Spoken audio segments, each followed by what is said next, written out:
শরৎ বাবু খোলা চিঠি দিলাম তোমার কাছে, তোমার গফুর মহেশ এখন কোথায় কেমন আছে তুমি জানো না, হারিয়ে গেছে কোথায় কখন তোমার আমি না।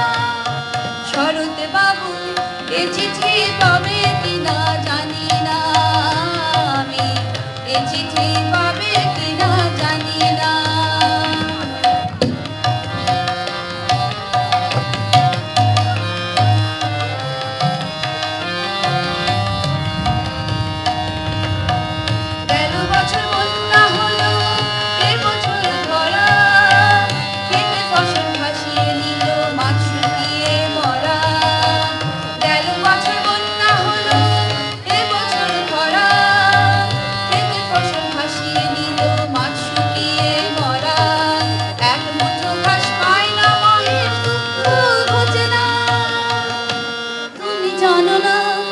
শরৎ বাবু